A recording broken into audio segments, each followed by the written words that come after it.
Welcome to Laredo College Digital Connections. I'm Michael Gonzalez.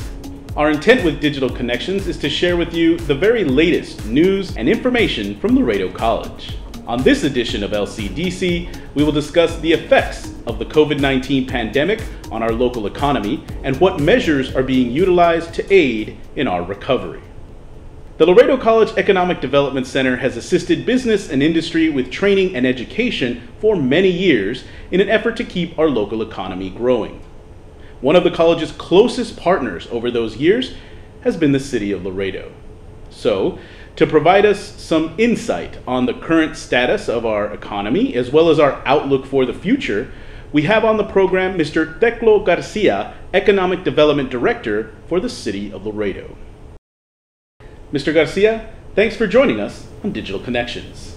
Thank you very much for having us, Michael. Thanks to you and the work you and your staff have done here at Laredo College, along with the leadership of Dr. Solis. We appreciate you guys, and we're so glad to have you all as partners, especially during this time. Thank you. So my first question is, what have been the financial repercussions of the COVID-19 pandemic in our local economy? Well, as you know, Michael, the impact is very wide in scope. You know, we can talk about everything from our bridge crossings, which is revenue for the city, which provides money for public services like police and fire and streets and so forth. We are down on our international trade, our commercial traffic. We're down on regular vehicle traffic. Our pedestrian crossings are down 80%. As you know, our restaurants and bars, retail stores have been closed for many weeks. There's been a little bit of activity with retail to go and drive through and that kind of thing. But you look at our school districts, you look at how many people have been furloughed or laid off. So the impact is wide in scope, and it's obviously not just here, but throughout Texas and the country, and of course around the world and for a lot of countries. So yeah, it's very wide. It's hit about every sector of the economy, from transportation to healthcare and it's hurt a lot of people. It's had a lot of people unemployed. We really don't know at this point, you know, how many folks or how many businesses are going to be able to recover. Although we hope for the best, we have to be prepared to understand that dynamic. But definitely the impact has been wide, very wide in scope in Laredo. From an economic development standpoint, how long do you believe it will take for the city of Laredo to recover? Yeah, I think you know, we've had these conversations at City Hall and elsewhere, and some of the conversations you've been in on with Laredo EDC and other groups. You know, sometimes the question you know goes to the word recover. I mean, how can we get back to where we were at before? It could be months. It could be a couple of years. Just depends. You know. What your business is, what you're trying to recover, and also what the state of the economy. And I'll give you one example. You look at, let's say, the logistics industry and one of our, you know, logistics warehouses. Well, and if they handle auto parts, the manufacturers and the auto manufacturers in Mexico are closed. 98% of our trade in Laredo is with Mexico, and about half of that is in the auto industry and auto content. Well, they're not producing in Mexico, and many of our factories in the U.S. are shut. So that means there's a lot less traffic crossing our bridges. So how long will it take that particular enterprise, that logistics warehouse, to open back up and get to where they were before? Oh man, who knows? It could be months before they get anywhere close to normal. So that means we may be missing a lot of the paychecks for the employees that are there who normally spend money in town and go to restaurants and stores. So there's a trickle-down effect from there. But it could be months, it could be longer to recover.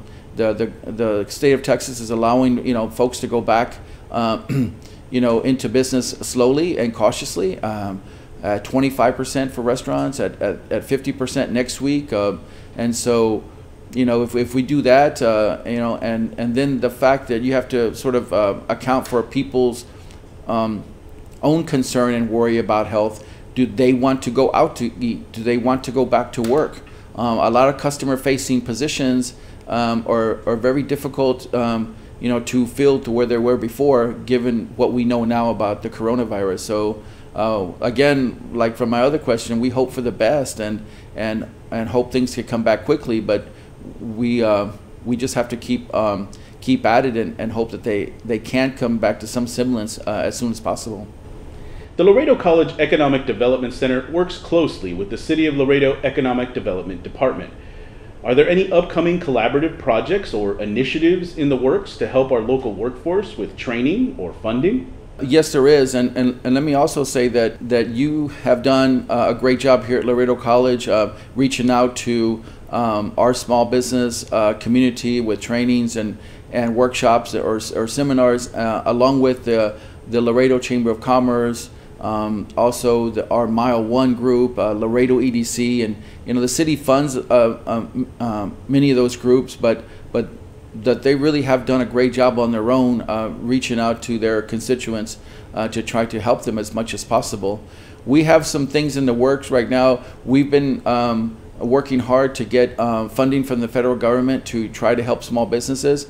In addition to the Small Business Administration's PPP loans and so forth, we're trying to put together our own programs in funding from the federal government through community development to try to help a certain amount of small businesses. We wouldn't have money to help everyone, but we think we can help a good amount, and that program we're developing as we speak. So expect to hear something from us soon on help for small businesses in terms of funding from the City of Laredo. Compared to the situation at the state and national level, how is Laredo faring as far as our economic prospects and unemployment numbers? There's a couple of ways to look at this, Michael, and one is that we do have a lot of people who are unemployed. The last count from the Texas Workforce Commission on April 25th was the last number that I saw. Was from March 1st to April 25th. The Laredo area has about 12,500 people unemployed. Right, about 2 months ago, that number was at about 3,500. So, I mean, we've added a lot of people to the unemployment rolls, and that number still doesn't account for, that 12,500 number still doesn't account for the people that have not been able to get through to file. So there's still another certain amount of people that number needs to be added to. So, and percentage-wise, we don't have an official number yet from the Texas Workforce Commission. We'll get it here in a couple of weeks. But March's number, March unemployment was at 5%, which was up 1.5% from the previous month of February. And with the numbers they're showing me now and how it's trending up, I would venture to guess that we'd be in double-digit unemployment, which we haven't seen in Laredo since the early 1990s.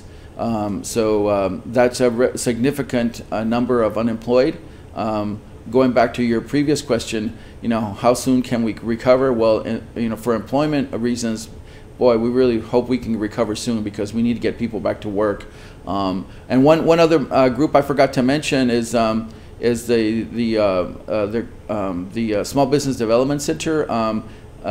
We haven't necessarily partnered with them in a lot of ways, but they provide a valuable service, and they've been, helping people with employment, small business questions.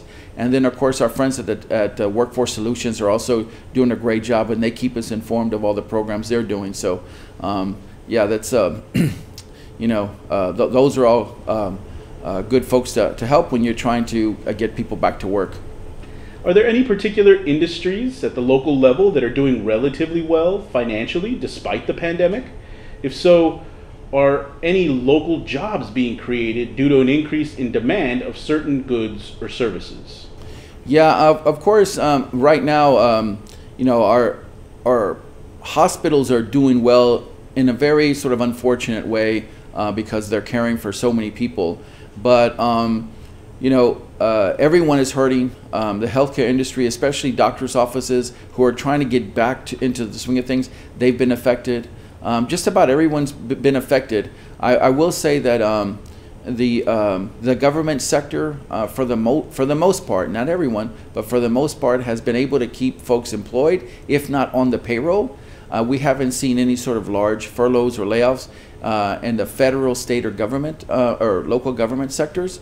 So that's important that paychecks keep being deposited and people are able to spend money on the economy and keep local businesses open, which, by the way, we definitely push all the time for you to, as best as you feel most comfortable with, to support local businesses, especially local restaurants and stores.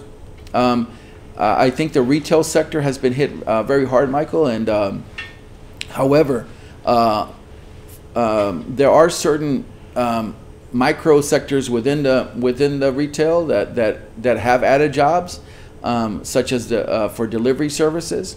You have the food service that needs delivery. You have all these delivery services, anywhere from Uber to, you name it, right? They have been able to help small businesses and chain stores deliver their products. So there has been a little uptick there. You can even see the commercials on TV for it, but this still doesn't take the place of the jobs that we've lost. Laredo has thousands of vibrant small businesses, most of which were somehow affected by the pandemic. What is the outlook for these businesses and the local economy in general? Let's just say for small businesses, even without a pandemic, things are difficult. When you launch a business, through the Small Business Development Center that you used to work with for many years, the prospects of that small business succeeding on its own is very tough. So imagine if you throw in something like a pandemic and a lot of closures and government orders of all sorts, then the chances for success for a small business are extremely difficult to overcome. However, like I said, we're still hopeful. We have some very innovative and unique small businesses in Laredo. In addition to that, some of them, on a lighter note, have been able to get very creative and leverage social media, leverage internet tools at their disposal to become successful and find new ways to find revenue. So, my hats off to those who are taking advantage of the situation to improve themselves, improve their business, and find new customers in our current economic situation. And so, if you go on Facebook and a lot of times you would see a business that had a Facebook presence and maybe they just thought they had to have a static page, are now leveraging that to have all sorts of online orders. So that's the best thing that they can do right now until we open, and of course we're beginning to open slowly. But in the meantime, I think people have found a new way via social media. Could you please talk about any state or federal funds that the city of Laredo has received in order to inject life into the local economy and to help local businesses? Well, previously I just barely touched on it before, but there is a certain amount of general funding that the city is receiving to help with mainly with our losses that we've had to sustain. For instance, the airport was issued $18 million to help with its losses. And for other projects, but of course when you get federal money, especially when it involves the FAA, there's a lot of strings attached. So it's not simply that the airport has $18 million to go spend on anything that they want. So we're kind of going through all the rules and regulations to that funding. Our transit department received about $10 million from the federal government, extra also to help with the losses in revenue. A lot, our ridership is down more than 50%, and in a lot of cases more than that. So we have to make up for that revenue because our buses are still operating.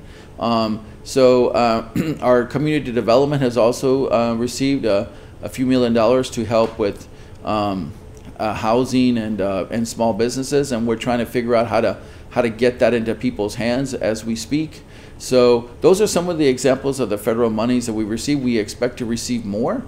We're asking for more, and we're told that maybe in the third or fourth round of the stimulus funding that cities might get a general check. So we'll have to see about that. But those are some of the examples, Michael, that we're trying to leverage to get into people's hands. How can the general public support local businesses during these challenging times? Well, hopefully, people have their, a favorite restaurant, a local restaurant or store, or maybe they have family that operate those businesses. Pick out the ones that you think you feel like you want to support or you feel safe going to. Now that restaurants are opening slowly, try to back up and support the ones that you want to support. But it's really important for you to be conscious of the choices that you're making. And I also say that it's not just about local businesses, although they're extremely important and we love them. A lot of chain restaurants or even small chains, locally operated chains that have more than one location, they're really important. There's people that own franchises that have a huge investment involved in that particular franchise, and they also hire people. So we understand that. So if you like your place, your steak place, your Mexican food place, taco place, coffee shop, whatever it is that you like, try to support as best as possible within your own means and how you feel comfortable. We don't want to try to tell you to do something that you don't want to do, but get out there and let's get Laredo going again. For citizens who are temporarily out of a job due to the pandemic, are there any alternatives for temporary employment or work from home jobs that they can perform until the situation stabilizes? Yeah, I mean, I don't have a particular straight answer for that, but there's a lot of creative, outstanding people that have created different revenue streams for themselves, whether it be on the side, as you say, or a side hustle, or a part-time job, delivering pizzas or doing other services. But really, I think that folks have taken advantage of social media to try to find ways for work, for revenue, with all sorts of ideas. I mean, there's a lot of downtime involved. There's been a lot of government orders on stay-at-home orders or movement orders of all kinds. So people have been at home a lot. However, they've been able to get access to the internet and social media through their phone, laptop, iPad, or computer. And so there's been a lot of creativity online, regarding, creating their own businesses. You'd be surprised if you just go, or maybe you wouldn't be surprised if you go through, Facebook or Instagram to all the things that are services that are being sold or offered through there. But I don't have any particular answers to that, other than I know in Laredo people are very industrious and creative, and you sort of just have to look around to see what's possible. But there's no doubt that we have to reemphasize that things are tough, and we can appreciate everyone's patience through this and what they're going through. We're all going through it, and we just have to keep our eyes on the prize and try to get Laredo going again. Considering past difficult economic times, what are some lessons to be learned about unexpected economic downturns? They are unexpected often, right? I mean, you always have economists, put their charts up on the wall, and they say the economy is going to go this way, and they never predict a downturn. It's always things are going to improve for like 10 straight years. But there are downturns. Most of them seemingly are unexpected, and so we just try to adjust as much as possible. What we've learned from the past is that on the government end, if government has to get involved, and there's sort of very traumatic impact to the economy, say from 9/11 or the Great Recession, is the government. If government is going to get involved, they need to get involved in a very big way, right away, and that's what you saw with the Small Business Administration's about $600 billion in small business loans. You saw $1,200 checks that were sent to most Americans, right? Government had to get involved quickly in order to try to stem the fall for the economy. So that's one lesson learned. If government's going to get involved, it needs to get involved big. I think it's also what we've learned from the past is that these things sometimes last longer than we think. For instance, everyone's tired of being at home. Everyone's tired of following the rules for COVID. in terms of wearing a mask and not being out and not gathering. And people are really frustrated by that, and we get it, I get it. But we have to stay with it until we're actually through this, until the evidence shows that we can do what we were able to do before. And that might take longer than what we want. These things don't resolve, these things don't resolve themselves when we want them to get resolved. They resolve when they get resolved. So I think America is getting better at it. I saw for several cities, especially in Texas, their numbers are beginning to flatten. And I think a couple of counties in Texas yesterday, a couple of the large ones had 0 new cases. So we just have to wait until things get done. Unfortunately, it takes longer.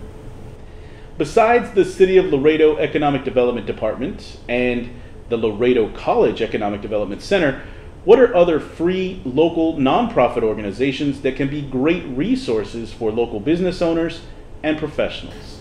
Well, there's always some sort of buy-in, but I think that a lot of the folks that a lot of our partners have been helping the public without any sort of fees during this COVID thing, such as our small business experts at may2020. Laredo Chamber of Commerce has been doing webinars for free, not just for their members, but for anyone who wants to plug in. The Small Business Development Center, obviously at TAMU, helps dozens and dozens of small businesses per week. Of course, but they're appointment based. So those are some of the services that are out there. Main Street Laredo, which is downtown, also helps small businesses in downtown deal with the situation, and they're really helping just about anybody right now, not just their members. So those are some of the services out there. Of course, Laredo College, y'all have put on certain things here, and we hope to do more in the future. But I would also remind people that because of social media, the Facebooks and the Instagrams and Twitter and etc., there's so many resources online that are not necessarily in Laredo but available to you if you just look for them. And they're throughout Texas, throughout the country. People on YouTube also, people put all kind of hacks and webinars on there that could serve exactly what you're looking for, whether it's to deal with your business or a personal situation regarding COVID. Look for it. I'm sure it's out there. So those are some of the services, Michael, that I'd recommend for people to get to. Mr. Garcia, thank you for providing us with this look into the state of our current economy and what the future may hold for our economic recovery from the COVID-19 pandemic. Many thanks to you and everyone within the City of Laredo for your continued partnership with Laredo College. We hope to accomplish big things together in the future. Thank you, Michael, for having me here again. Thank you for the invite. Just want to remind everybody that we are trying to get Laredo back on track. Whatever you can do to support local businesses, please do. Stay safe, be healthy, follow the rules, but get out there and try to help businesses, and be cognizant of those who may not have a job and are looking for one. Also, Michael, I want to thank again you and Dr. Solis and your board for y'all's leadership here at Laredo College, and we certainly look to working with you in the future. Thank you. And that's all for this edition of Laredo College Digital Connections. I ask everyone to remember that together we are Laredo strong, we are Laredo College strong. See you next time.